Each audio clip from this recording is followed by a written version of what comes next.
नज़र आवाज़ टीवी जे प्रोग्राम दी अज विथ मोहसिन बबर में अवां खे दिखा नाज़रीन वफ़ाक़ी पंजाब ऐं सिंध हुकूमत जा बजट पेश थी वियूं आहिनि ऐं उनमें वफ़ाक़ी हुकूमत जा अलॻि ई प्रोग्राम्स आहिनि। उन्हनि रेवेन्यू टारगेट ते फोकस कयो आहे। सिंध हुकूमत बि पंहिंजे डेवलपमेंट ते फोकस कयो आहे। त इहे ॿ मुख़्तलिफ़ स्ट्रीम, पंजाब जो विचथरो बजट आहे जंहिंमें डेवलपमेंट बि आहे, पर उन सां गॾोगॾु रेवेन्यू टारगेट 1000 अरब खां 940 980 अरब ताईं 1000 अरब ताईं बि चवनि था असां हासिल करे वेंदासीं। उन्हनि जो गॾियल क़िस्म जो गाॾिड़ साॾिड़ क़िस्म जो बजट आहे। सिंध जी जीअं असां पहिरीं बर्स करे चुका आहियूं त डेवलपमेंट फोकस्ड बजट आहे ऐं उनमें काफ़ी जेके पुराणियूं स्कीमूं आहिनि उन ते ॻाल्हि कई वई आहे। तंहिंजे करे डेवलपमेंट खे ऐं बोर्ड जा जेके प्रोजेक्ट्स आहिनि उन्हनि खे अॻियां वधाइण जी ॻाल्हि कई। वॾो ह्यूज अमाउंट 334 अरब रुपया उन ते रखिया विया आहिनि। त इहो आहे। उनमें मुराद अली शाह साहब पोस्ट बजट प्रेस कॉन्फ्रेंस में कई आहे। उनमें बि काफ़ी हुन वधीक बजट जा जेके तफ़सील आहिनि जेके स्पीच में न ॾेई सघिया हुआ उहे अॼु उन्हनि पंहिंजे प्रेस कॉन्फ्रेंस में बि ॾिना आहिनि। मुख़्तलिफ़ इनिशिएटिव्स आहिनि ऐं मुख़्तलिफ़ फोकस आहे उन्हनि जो। सिंध हुकूमत जो फोकस हाणे काफ़ी डेवलपमेंट ते आहे ऐं उन खां पोइ जेके पीपल्स पार्टी जे मैनिफेस्टो में प्रोग्राम्स आहिनि उन ते घणो फोकस आहे। त इहा सॼी हिकिड़ी स्कीम आहे 662 अरब रुपयनि जी। जीअं असां अर्ज़ु कयोसीं पहिरीं बि त पंहिंजा जेके लोकल रिसोर्सिस आहिनि सिंध गवर्नमेंट जा उहे मोबिलाइज़ करण जी ॻाल्हि कई वई आहे ऐं उनखे वक़्तु वधाईंदा। ही सॼो आहे। इन में छा फ़ाइदो थींदो, कंहिंखे केतिरो फ़ाइदो आहे। फेडरल गवर्नमेंट जी बजट जे हवाले सां काफ़ी जेके ख़बरूं अचनि पियूं ऐं जेके बाद में औरंगज़ेब साहब प्रेस कॉन्फ्रेंस बि कई उन में काफ़ी उन्हनि तफ़सील ॿुधाया। पर ॻाल्हि सॼी आहे त GST खे काफ़ी आइटम्स ते GST खे 18% कयो वियो आहे ऐं उनमें काफ़ी जेके आइटम्स उहे विधा विया आहिनि जिन में असां तव्हां सभिनी खे मिडिल क्लास खे ख़ासि तौर ते काफ़ी उनमें महांगाई खे मुंहुं ॾियणो पवंदो। शयूं महांगियूं थींदियूं। उन खां तव्हांखे ख़बर आहे त जॾहिं GST 2% वधंदी आहे कंहिं शइ ते लॻाई वेंदी आहे त जेको वापारी आहे उहो डबल उनखे करे छॾींदो आहे। त पोइ ओवरऑल डबल नुक़सानु थींदो आहे वापेदार खे, असां तव्हांखे। इहो अञा हिनखे मामले खे ॾिसणो आहे। इन्फ्लेशन जो हिकिड़ो मसइलो पंहिंजी जाइ ते मौजूदु आहे। इन्फ्लेशन खे उहो कीअं ट्रीट कनि था ऐं इन्फ्लेशन खे कहिड़े हवाले सां ॾिठो वञे थो, इन हवाले सां बि ॾिठो वेंदो त फेडरल गवर्नमेंट खे कीअं डील कंदी। 12% 12.5% जो टारगेट आहे पर इहो शायदि मुमकिन थींदो नज़र नथो अचे। इनखे कीअं कंट्रोल कयो वेंदो। स्टेट बैंक पंहिंजी जेको इंट्रस्ट रेट आहे उहो 1.5% घटाए छॾियो आहे पर अञा बि चयो वञे थो त 1.5% फ़िलहाल घटायो वियो आहे इन्फ्लेशन खे क़ाबू करण जे लाइ। अॻिते हली जेका महांगाई ईंदी, बिजली जा बिल 5.5 रुपए खां मथे थी विया आहिनि, इहे वधंदा। कमर्शियल एक्टिविटीज़ जा बिल वधिया आहिनि त ज़ाहिर आहे पोइ हर शइ ते वधंदा। सिर्फ़ु इंडस्ट्रियल सेक्टर जेको आहे उन्हनि खे 10 रुपए जो रिलीफ ॾिनो वियो आहे। इंडस्ट्रियल जेको आहे उहो त कैप्टिव पावर ते हलिया विया आहिनि। घणे भाग वॾियूं इंडस्ट्रियूं जेके आहिनि उहे पंहिंजी बिजली पाण पैदा कनि था मुख़्तलिफ़ सोर्सिस सां, तंहिंजे करे हुननि ते कोई एतिरो असरु न थींदो। बाक़ी जेका मिड मैन्युफैक्चरिंग इंडस्ट्री आहे पाकिस्तान जी, ख़ासि तौर ते पंजाब में आहे, उन्हनि खे 10 रुपए जो रिलीफ ॾिनो वियो आहे। ॾिसूं हुन में छा थो थिए। पर बहरहाल हिकिड़ो वॾो चैलेंज सॼे साल में रहंदो ऐं काफ़ी जहिड़ो शुरू थींदो। टैक्सिस, इनकम टैक्स वधाए विया आहिनि। उहे मिडिल क्लास माण्हू आहे उहो बि हिन में परेशान आहे। इहा सूरत हाल आहे। ओवरऑल असां ॾिसूं पिया फेडरल गवर्नमेंट जी बजट जे हवाले सां जेके असांजा फाइनेंस मिनिस्टर आहिनि उहे काफ़ी कंफ्यूज़ नज़र अचनि था। कंफ्यूज़ इन सेंस त उहो काफ़ी सवालनि जा साफ़ जा जवाब न ॾेई सघिया पोस्ट बजट प्रेस कॉन्फ्रेंस में ऐं उन खां पोइ हुननि खे ज़ाहिर जेको टास्क मिलियल आहे उनखे उहो कंप्लीट कनि पिया। उहो पंहिंजे हिसाब सां जेका IMF ओरिएंटेड असांजी बजट आहे, IMF ओरिएंटेड इन करे बि आहे त इहो सॼो हुन सां तय थियल आहे। बजट में जेके शयूं तय थींदियूं फेडरल गवर्नमेंट जे बजट में उहा ई परफॉर्मेंस आहे जंहिंजे बेस ते जुलाई में असांखे IMF जी नई डील हासिल थी सघंदी। इन खां सवाइ ॿी का बि न आहे। तव्हां ॾिठो आहे त राति जो प्रेसिडेंट हाउस तरफ़ां 4-5 ऑर्डिनेंस बि आंदा विया आहिनि ऐं इहे ऑर्डिनेंस जेके आहिनि कुझु 4-5 इदारा आहिनि जंहिंमें नेशनल हाईवे अथॉरिटी बि आहे, पाकिस्तान इंश्योरेंस बि आहे, नेशनल इंश्योरेंस आहे ऐं ॿिया कुझु 3-4 इदारा आहिनि जिन खे ऑटोनोमस कयो वियो आहे। पहिरीं हुकूमत जी मर्ज़ी सां हलंदा हुआ पर हाणे उहे इदारा ऑटोनोमस हूंदा। उहे पंहिंजी इनकम उन्हनि जी हूंदी, पंहिंजे तौर ते हलंदा, हुकूमत ते बार न हूंदा। उन्हनि खे ऑटोनोमस कयो वियो आहे ऐं उन में ऑर्डिनेंस जारी कया विया आहिनि कल्ह। त इहो बि हिकिड़ी IMF जी शर्तनि मंझि आहे। 5.5 रुपया बिजली जे बिल ते वधाए विया आहिनि, इहा बि IMF जी शर्त आहे। इहे तगड़ा फैसला थी रहिया आहिनि ऐं इहे सभु समूरा फैसला IMF जे लाइ कया वञनि पिया। बजट उन्हनि जी मर्ज़ी जी अची वई आहे। 40% रेवेन्यू टारगेट वधायो वियो आहे, सेल्स टैक्स वधायो वियो आहे, इनकम टैक्स वधायो वियो आहे इन सॼे शयुनि खे साम्हूं रखंदे जेका असांजी IMF आहे उहा असांखे लोन ॾींदी, चीन वारो रोल ओवर अलॻि आहे। इहे सॼा मामला IMF ओरिएंटेड बजट जे हवाले सां ॻाल्हाए वञनि पिया त सॼी समूरी बजट जेका फेडरल गवर्नमेंट जी आहे उहा थींदी। हाणे हिन में सॼे मामले में थोरो फ़ाइदो सूबनि खे बि हलियो वियो आहे। सूबनि खे फ़ाइदो ईअं हलियो आहे त उन्हनि जा जेके 40% जॾहिं हुते रेवेन्यू वधाइनि त ज़ाहिर सूबनि जा बि बंददा 57% हिसो जेतिरो बि रेवेन्यू 12,970 जो थींदो, हिन मां 57% जेको आहे उहो सूबनि खे मिलियो। इन्हनि 57% जेको बचे थो हिन मां 24.55% NFC जे हिसाब सां सिंध खे हिसो मिलंदो। त सिंध खे लॻभॻि 1938 अरब रुपयनि जा रेवेन्यूज़ हिन साल मिलंदा अॻे साल में। ऐं हिन साल बि असांखे जेके स्टेट जेके ख़ासि तौर ते रेवेन्यू आहिनि, रेवेन्यू टारगेट आहिनि, उन में असांखे पूरा पैसा मिलिया आहिनि ऐं थोरा कुझु वधीक शायदि मिलिया आहिनि। इहे पैसा जेके आहिनि सिंध खे हिन साल मिलिया, अॻे साल बि त मिलंदा। 662 अरब रुपया जा पंहिंजा रेवेन्यूज़ आहिनि। त तव्हां अंदाज़ो लॻायो त सिंध जी जेका ओवरऑल 3,000 अरब रुपयनि जी जेका बजट आहे हुन मां असांखे लॻभॻि 2600-2700 अरब रुपया असांखे मिली वेंदा। 300 अरब रुपया ॿियनि सोर्सिस जे थ्रू हथ कया वञनि पिया, हथ कया वेंदा ऐं उन मां असांजी 3,000 अरब रुपयनि जी बजट जेका आहे 3 खरब रुपयनि जी जेका बजट आहे उहा पूरी थी सघंदी। त इहो हिन जो फेडरल गवर्नमेंट ऐं सूबाई बजटनि जो निचोड़ आहे ऐं इन सां ॻाल्हि ॿोल हले पई। अॼु असां पंहिंजे प्रोग्राम में हिकिड़े ॿिए मामले खे खणंदासीं, उहो आहे जजनि जे हवाले सां। ईद खां पोइ कहिड़ा केस सुप्रीम कोर्ट में, हाई कोर्ट्स में अचण वञनि पिया, कहिड़ा जज एलिवेट थियनि पिया असांजा सुप्रीम कोर्ट में। लाहौर हाई कोर्ट जा 2 जज including chief justice Lahore high court उहे बि एलिवेट थियनि पिया, उहे बि सुप्रीम कोर्ट वञनि पिया। उन सां गॾु हिकिड़ो ॿियो जज वञे पियो। सिंध हाई कोर्ट मां बि हिकिड़ो जज जेको आहे उनजो फ़ैसिलो थी वियो आहे त उहे बि सुप्रीम कोर्ट में एलिवेट थींदा। हाणे जज जॾहिं वेंदा त पोयां हाई कोर्ट्स में कहिड़ी सूरत थींदी ऐं उन खां सुप्रीम कोर्ट में कहिड़ी सूरत थींदी। जस्टिस काज़ी फ़ाइज़ी साहब जे रिटायरमेंट बाद उते छा सिनेरियो ठहंदो, इन्हनि सॼनि मामलनि ते असां ॻाल्हि ॿोल कंदासीं। नज़र वठूं था हिकिड़ो ब्रेक खां पोइ असां ॻाल्हि ॿोल कंदासीं उन रिपोर्टर सां जंहिं फाइनेंस मिनिस्टर औरंगज़ेब सां सख़्तु हिकिड़ो सवाल कयो जेको सॼे पाकिस्तान में वायरल थी वियो। सनाउल्लाह खान असांखे जॉइन कंदा, सीनियर रिपोर्टर इस्लामाबाद मां। उन्हनि खां असां हाल वाल कंदासीं। असां गॾु रहियो।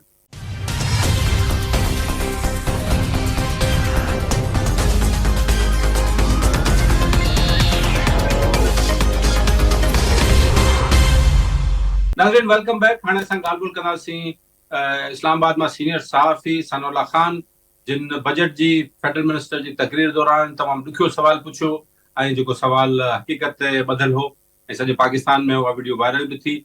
सनाउल्लाह खान ईअं ई असांजो कामरेड रिपोर्टर चवंदा आहियूं, हमेशह ॾुखिया सवाल कंदो आहे। हुकुमराननि खां हुकूमत कहिड़ी बि हुजे, सनाउल्लाह खान जो सवाल जेको हूंदो आहे उहो अहम हूंदो है। सनाउल्लाह बहुत शुक्रिया आपका।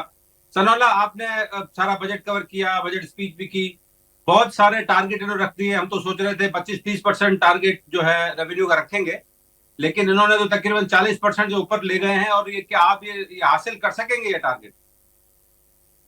जी हासिल जो करने जा रहे हैं ना, मैंने यही बात कही है कि भाई इनको बजट जो बनाया है, जो दिया है, एक तो उसको बहुत सारी चीजें छुपाई गई हैं जो अब आहिस्ता आहिस्ता आ रही हैं, जो आपके नाज़रीन को मैं अभी बताऊंगा, जिनकी आंखें फिर फट जाएंगी। तो वो बुनियादी तौर पर ये तमाम जो है इनकी तरफ से कुछ नहीं बनाया गया कि ये दिसंबर में एक IMF का टेक्निकल जो है डेलीगेशन ये आया था और उन्होंने एक रिपोर्ट बना के दी थी फरवरी में। तो ये सारा बजट उसी रिपोर्ट से बना है, वही उसमें कोई एक आध पॉइंट भी इधर उधर नहीं है।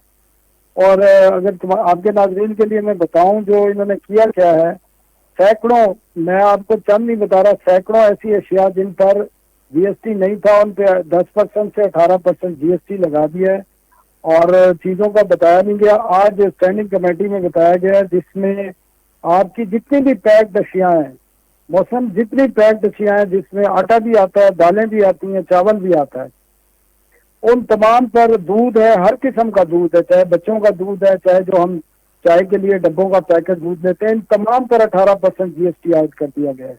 इसके अलावा अद्वियात पर लगा दिया गया है। इसके साथ जो प्रोफेशनल हैं, जिस तरह वकील और आपके चार्टर्ड अकाउंटेंट्स होते हैं, क्योंकि उन्होंने भी पैसे पब्लिक से लेने हैं, उन पर 45% इनकम टैक्स आयद कर दिया गया है।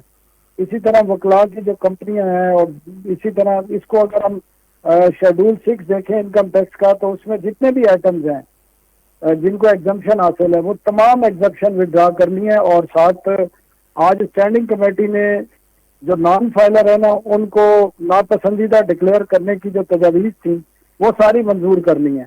और उसमें बड़ी इंटरेस्टिंग है, एक तो वो बैरून मुल्क नहीं जा सकेगा और उनका नाम चेयरमैन SBR ने कहा ऐसे समझो जैसे ECL में होगा। ठीक है जी। इसके अलावा वो कहते हैं कि जो उनकी मोबाइल सिम्स, बिजली और गैस के कनेक्शन काट दिए जाएंगे और जो फाइलर नहीं बनेगा जिसकी 20 लाख से ज्यादा आमदन है उसका जो कारोबार है वो भी बंद कर देंगे। तो ये चीजें हैं जो अभी मजीद चीजें सामने आनी है। तो 1 जुलाई से जो बजट आ रहा है, जो हमने कवर किया, जो चीजें सामने आ रही हैं, एक पैनिक होगा इस मुल्क में, इन्फ्लेशन का भी और लोगों का भी। लोगों में मार्केट्स में जब जाएंगे स्टोर से, बड़े स्टोर्स पर जब वो पैसे चेक करेंगे तो वहां पे लड़ाइयाँ होंगी और एक पैनिक फैलेगा। और यही बात मैं समझाने की कोशिश कर रहा था कि जो हमारी टीमें हैं इकोनॉमी को जो देखती हैं, जो बजट बनाती हैं, उनको बुनियादी तौर पर इसका जो रद्द-ए-अमल आना है या इसका जो लोगों पर इम्पैक्ट आना है शायद उनको अंदाजा भी नहीं। और मैं इसीलिए वजीर खजाना को नॉनसेंस समझता हूँ कि वो 6 करोड़ रुपए तनख्वाह लेने वाला अभी बैंक की नौकरी छोड़ के आएगा तो और बैंकर होगा, और बैंकर इस मुल्क को मौसम नहीं चला सकते, ये कंपनियां और बैंक चला सकते हैं। ये 25 करोड़ जो जिंदा लोग हैं ना उनको उनकी जरूरियात का उनको ख्याल नहीं है। तनौला, ये तो काम फिर ये जो पैनिक जिसकी आप बात कर रहे हैं वो तो औरंगजेब साहब की जिम्मेदारी नहीं है ना। वो तो कहेंगे जी हुकूमत शहबाज शरीफ साहब और सिंध में मुरारी शाह और मरियम नवाज डील करें, बाकियों का तो काम नहीं है औरंगजेब साहब का।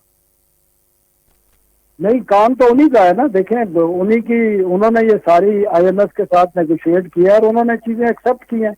नेगोशिएशन का तरीका कार होता है ना, ये भी देखना पड़ता है ना कि पाकिस्तान की कौम ये चीजें बर्दाश्त कर सकती है नहीं कर सकती।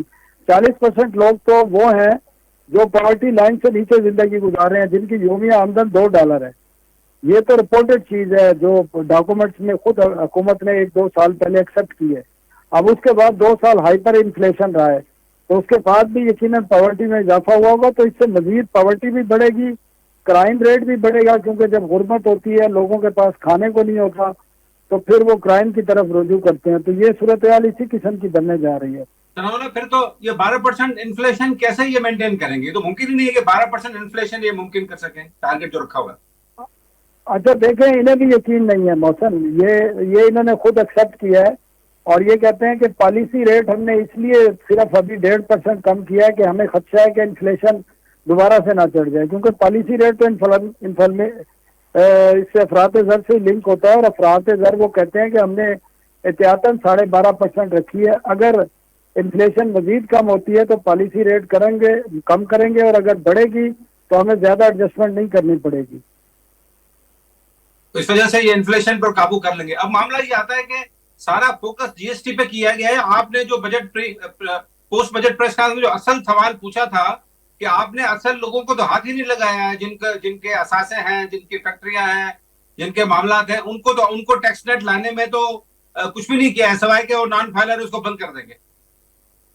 मौसम सिर्फ वो नहीं किया कि देखें अगर दुबई में 17,000 पाकिस्तानियों की प्रॉपर्टीज निकली हैं और वो जो डॉक्यूमेंट्स आए हैं वो एक्सेप्ट भी किए गए हैं कि जी ठीक है, उनमें प्राइस भी लिखी है, तो यार कम से कम इन लोगों से ये भी तो पूछ लो ना। आप 40-50 हजार जो एक जिसकी माहाना आमदन है, तनख्वाह है, उसका आप सिम तो ब्लॉक कर रहे हो, लेकिन आप ये नहीं पूछ रहे कि दुबई में जो खरीदी गई हैं प्रॉपर्टीज, मिलियंस ऑफ डॉलर्स के विले खरीदे गए हैं और $12 बिलियन की वो प्रॉपर्टीज है, गुज़श्ता 3 साल में खरीदी है, तो किसी से एक बंदे को भी नोटिस जारी नहीं किया। और मैंने यही उन्हें बताया क्योंकि मेरे पास इंफॉर्मेशन थी कि FBR को शटअप कॉल मिली है इस पर कि दुबई लीक्स की। तो आज 2 महीने हो गए ना, अगर आपने कुछ किया तो पब्लिक को बताएं तो सही ना भाई।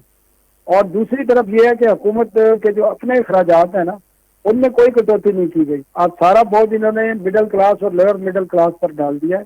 30% वजीर आजम ऑफिस का और हाउस का जो बजट है वो बढ़ाया गया है। नेशनल असेंबली और सेनेट का 30% बजट बढ़ाया गया है। इसके अलावा 75 अरब रुपए इन्होंने अरकान पार्लियामेंट को दिए हैं कि उनकी डेवलपमेंट की स्कीमें हैं। और सियासी फायदा उठाने के लिए 1500 अरब रुपए का आपने PSDP रख दिया। भाई क्यों रख रहे हो? आपके पास पैसे ही नहीं है, आपको पैसे निकालने के लिए टैक्स लगाने पड़ रहे हैं। आपको दूध, आपकी गंदम, चावल, मसाला जात, मिर्चें, तेल, हल्दी, ये जो पैकेट में आती हैं सब पे आपको GST लगाना पड़ रहा है। तो भाई ना रखो ना 1500 अरब रुपए का आप PSDP। और आप क्यों बढ़ा रहे हैं? आप 35 करोड़ रुपया वजीर आजम ऑफिस की तजीन और आज वजीर आजम साहब को नया फर्नीचर चाहिए, नई चीजें चाहिए। अभी एक महीना पहले वजीर आजम ने 16 करोड़ रुपए की सप्लीमेंट्री ग्रांट निकलवाई है वजीर आजम ऑफिस में, जो तजीन और आयश के नाम पर। तो भाई आप चाहते क्या है? आप लोगों से कुर्बानी मांगते हैं। आप 40 करोड़ की BMW सेडन गाड़ी, बुलेट प्रूफ गाड़ियों में फिरते हैं आप। अब ये मुल्क फिर गरीब लगता है आपको, जब वजीर भी बुलेट प्रूफ गाड़ी में फिर रहा हो? लेकिन देखिए ना, ये मामला तो फिर कोई अपोजिशन हमारे पास पार्टी हो, ये चीजें आइडेंटिफाई करे और लोगों को मोबिलाइज करे, ये तो उनका राइट है। जो भी अपोजिशन हो उनका राइट है, लेकिन वहां पर भी तो हमें पॉलिटिकल पार्टीज की सिमत और उनकी डायरेक्शन भी नजर नहीं आ रही है। अपोजिशन में तो जो करना है, लेकिन मीडिया भी अपोजिशन का हिस्सा ही होता है ना। असल में तो मीडिया का काम ही ये होता है कि जिसके पास टैक्स मनी को खर्च करने का इख्तियार होता है हुकूमत, यानी उस पर नजर रखना। तो जब हुकूमत उस तरीके से काम नहीं कर रही, और देखें इन चीजों का प्रेशर आया है वजीर आजम ने, गुज़श्ता रात 2 कमेटियां मजबूरन रात गए बनानी पड़ी हैं उन्हें कि वो रैशनलाइज करेंगे और उसको रिस्ट्रक्चरिंग करेंगे फेडरल गवर्नमेंट की, ताकि एक्सपेंडिचर कम करें। और जो बैरून मुल्क मिशन बनाए हुए हैं, जहां पर हर मिशन ने जो है दर्जनों लोगों को बगैर किसी वजह के तैनात किया जिनका आउटपुट सिफर है, उनको भी तादाद कम करने के हवाले से एक स्पेशल कमेटी बनाई है। तो ये प्रेशर आया है ना, मीडिया का प्रेशर है। ये मीडिया ने जो बजट पर ये बताया, एक और ये एक्निक की और जो शायद कुछ कमेटियां हैं जिसमें से औरंगजेब साहब को हटा दिया गया है, ये भी कल खबर आई थी। तो ये क्या मामला चल रहा है? एक तरफ बजट पेश किया जा रहा है, अप्रूवल हो रही है, दूसरी तरफ कमेटियों के मामला। वो इतना मैटर नहीं करता, उसमें वजीर खजाना एक्निक का हिस्सा होंगे।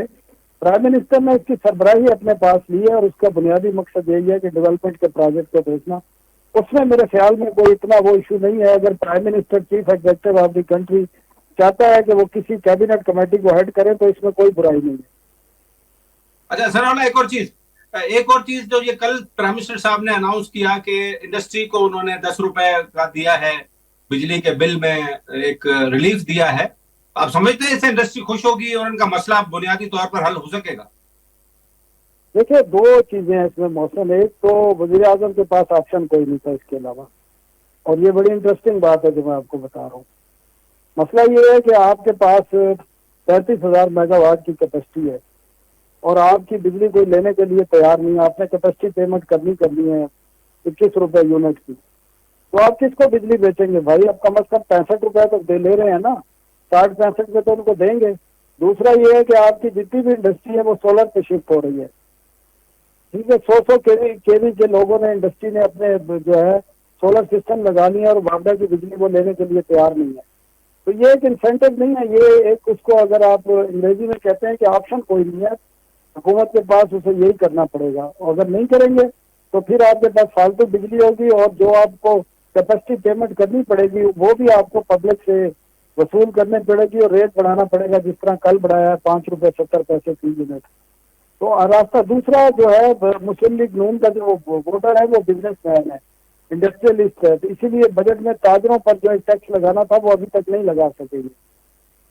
जी मौसम, तो ये उसमें ये ताजरों को जो परचून फरोश वगैरह की बात चल रही थी, तो उनको नहीं लाया जाएगा नेट में, ये हम समझ लें? नहीं, नेट में वो कहते हैं कि लाया जाएगा, लेकिन बजट में नहीं ला सके अभी तक। वो कहते हैं वो स्कीम अभी तक तैयार नहीं हुई है जो रिटेलर के लिए तैयार की जा रही है, तो वो कहते हैं कि बजट के बाद वो उसकी अनाउंसमेंट की जाएगी। ठीक है सनाउल्लाह, बहुत शुक्रिया आपका। नाज़रीन, सनाउल्लाह खान सीनियर सहाफ़ी इस्लामाबाद मां असांखे जॉइन कयो। उन्हनि जो चवणु आहे त हाणे जेका GST लॻी आहे 18% मुख़्तलिफ़ शयुनि ते, उहा हर पैक्ड आइटम ते, जेको बि पैक्ड आइटम हो, उनजो मक़सदु आहे मिडिल क्लास जेको आहे उहो हिन ट्रैप में अची वेंदो ऐं महांगाई हिकिड़ी वधंदी ऐं हुनखे हल करण लाइ हिन अञा ताईं का हिकमत अमली साम्हूं नज़र नथी अचे। 12% इन्फ्लेशन रेट लॻायो आहे, ॾिसूं था छा थो थिए। ब्रेक खां पोइ वरी ॻाल्हि कंदासीं मुख़्तलिफ़ मामलनि।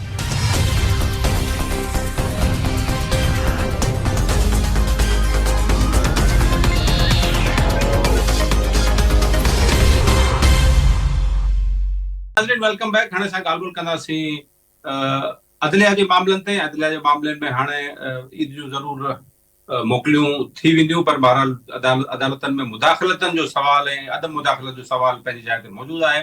अञा ताईं सिलसिलो हले पियो। लाहौर हाई कोर्ट मां बि साॻियूं ख़बरूं अचनि पियूं, साॻियूं दाहूं लाहौर हाई कोर्ट मां अचनि पियूं, पर Sindh government, Sindh high court जे चीफ जस्टिस चयो आहे त असां वटि का बि मुदाख़लत न आहे मौजूदु। त इहो सिलसिलो किथे पहुतो आहे ऐं मुदाख़लतूं जेके आहिनि थी रहियूं आहिनि, न थी रहियूं आहिनि, इहो सिलसिलो बंदि किथे थींदो या अञा ॻरो थींदो, अञा वधीक सख़्तु थींदो, इन ते ॻाल्हि ॿोल्हि कंदासीं। मूंखे जॉइन कयो इस्लामाबाद मां सीनियर सहाफ़ी, हम टीवी जा ब्यूरो चीफ आहिनि जावेद सूमरो। जावेद, वॾी महिरबानी तव्हां जॉइन कयो। जावेद, मुदाख़लतूं जो इहो सिलसिलो या आदम मुदाख़लत जो सिलसिलो आख़िर किथे थींदो? हाणे त लाहौर हाई कोर्ट मां बि सदा अचे पई।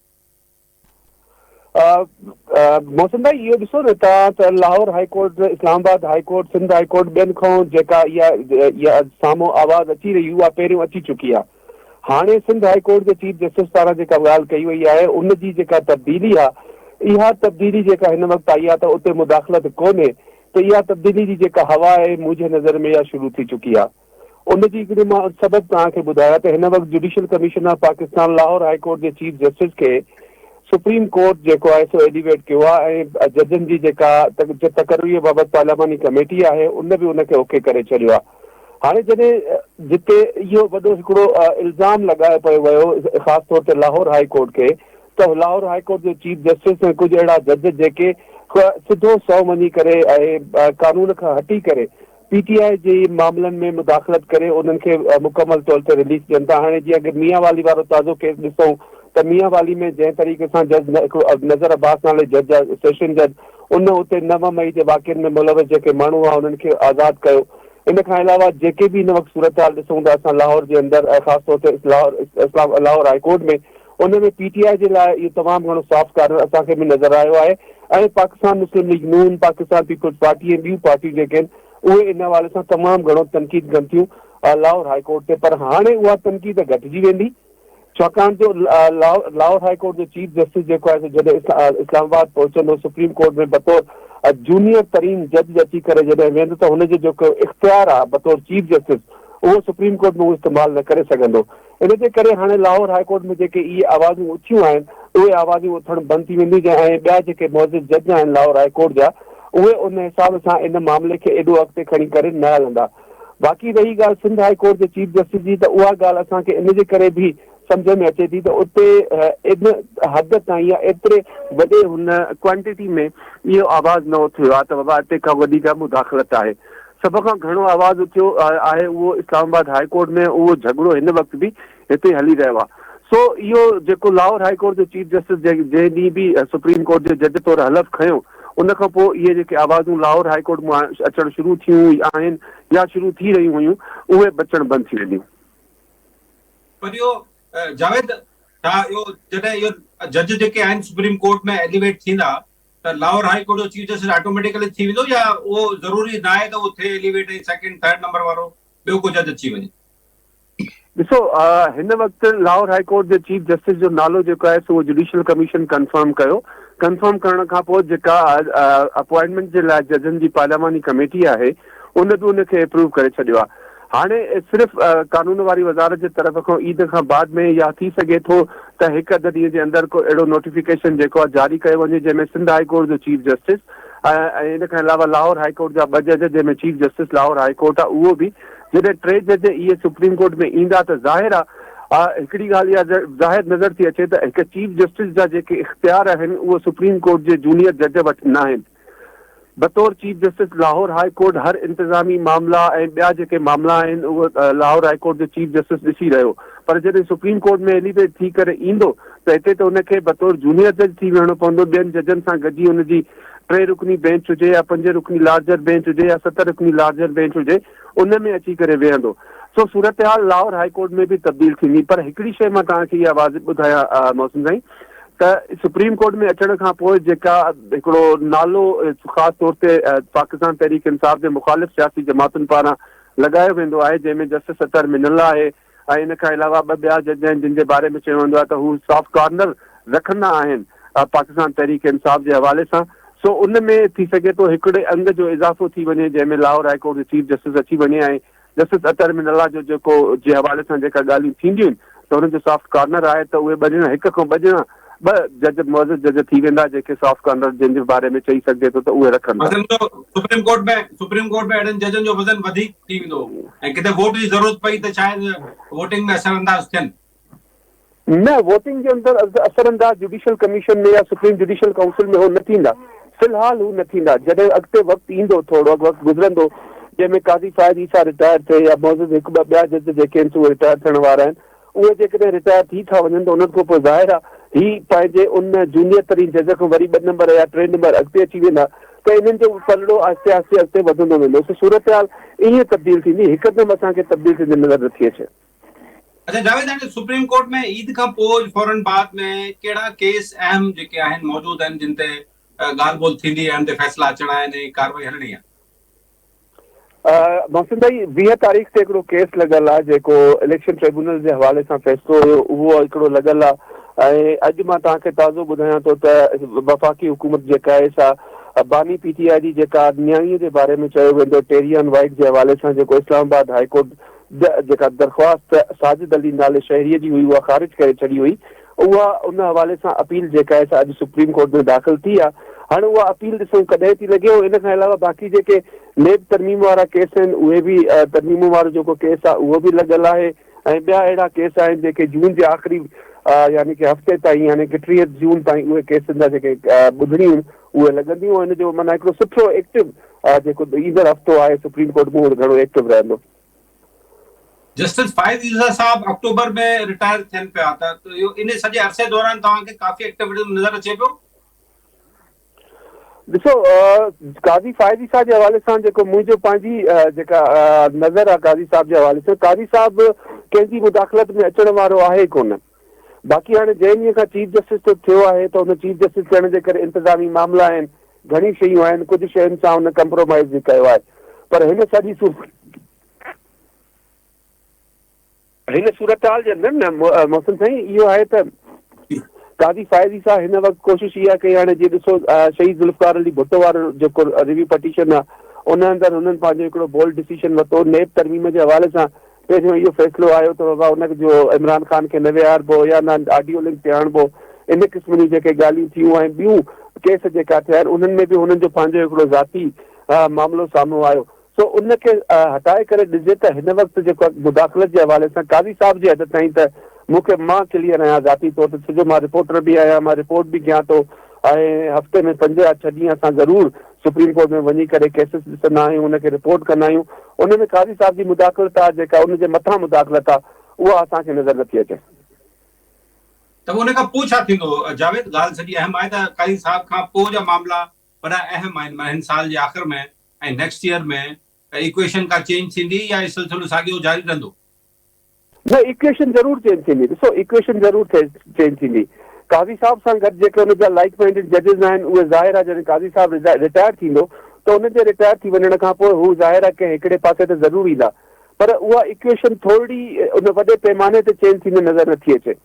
हिन वक़्तु जेके काज़ी साहब जा जेके लाइक माइंडेड जज साहिब आहिनि उहे ज़ाहिर आहे मूंखे जेको ज़ाती हिस्से सां लॻे थो त उहे जस्टिस मंसूर अली शाह सां गॾिजी वेंदा ऐं पोइ हिकिड़ी डिवीज़न इहा पैदा थी सघे थी सुप्रीम कोर्ट जे अंदरि त ही सिंध खां आहे, ही कोयटा खां, ही बलोचिस्तान खां जज आहे, इन हिसाब सां का पाण में सोच अचे। पर जॾहिं को मामिलो इज्तमाही या फुल कोर्ट जे हवाले सां अचे थो त उन में मूं इहो ॾिठो आहे त इहे समूरा जज जेके आहिनि इन में क्लियर रहनि था ऐं हू गॾिजी करे बेंच में वेही करे सवाल पुछनि था ऐं उन हवाले सां सॼो मामिलो थिए थो। हाणे जीअं नेब तरमीमुनि वारो फ़ैसिलो आहे उहो अदालत पारां रिज़र्व कयो आहे, उन में मुंहिंजी इतलाह इहा आहे त समूरा जज पंहिंजो इनपुट जेको आहे सो उन जजमेंट में ॾेई रहिया आहिनि ऐं चीफ जस्टिस पारां उहा जजमेंट जेको आहे सो वफ़ाक़ी हुकूमत जी अपील ते लिखी छॾी आहे।